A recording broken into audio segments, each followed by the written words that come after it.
राज्यामधल्या 12 जिल्हा परिषदा आणि 125 पंचायत समित्यांच्या निवडणुकांची घोषणा करण्यात आलेली आहे। राज्य निवडणूक आयोगाचे आयुक्त दिनेश वाघमारेंनी पत्रकार परिषद घेत याबद्दलची घोषणा केली होती आणि याच आगामी निवडणुकांच्या दृष्टीने आता सगळेच राजकीय पक्ष कामाला लागले।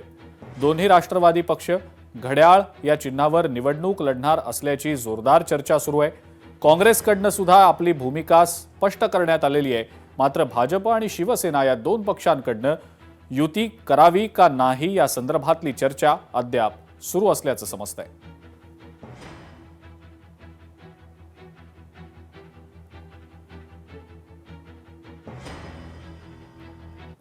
नुकत्याच पार पडलेल्या महापालिका निवडणुकीमध्ये राष्ट्रवादी काँग्रेस आणि राष्ट्रवादी काँग्रेस शरदचंद्र पवार पक्षाची अत्यंत दयनीय अवस्था झाल्याचं दिसलं।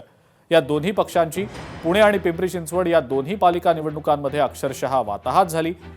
त्यांचे बालेकिल्ले मानले जाणारे अनेक मतदारसंघ सुद्धा आता ढासळलेले आहेत। अशा स्थितीमध्ये आता दोन्ही राष्ट्रवादी पक्षांच्या मनोमिलनाची चर्चा जोरकसपणे रंगताना दिसतेय। दोन्ही राष्ट्रवादी पक्ष एकत्र येणार याची चर्चा शिगेला पोहोचलेली असतानाच आता जिल्हा परिषद आणि पंचायत समिती निवडणुकीत तुतारीचा गळा आवळून घड्याळाच्या चिन्हावर लढण्याची तयारी शरद पवारांच्या राष्ट्रवादीकडनं करण्यात आल्याची माहिती सुद्धा समोर येते।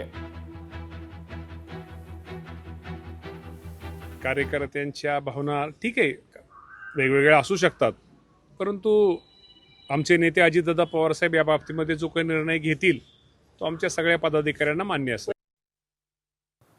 काही तालुक्यांमध्ये आम्ही एकत्र लढणार असून चिन्ह कोणतं आहे आणि त्या चिन्हाबाबत नेमकं लढायचं की नाही यावर अद्याप निर्णय झालेला नाही।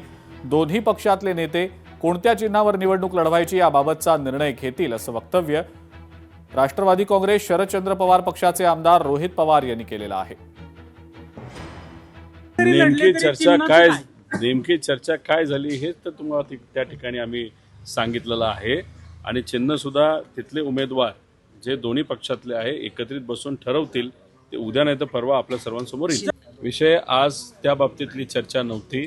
एक कोण इच्छुक आहे, कोण ताकदवान आहे, कोण निवडून येऊ शकतं या बाबतीतली चर्चा आज त्या ठिकाणी होती। चिन्हाच्या बाबतीत अजून 2-3 दिवस आहेत।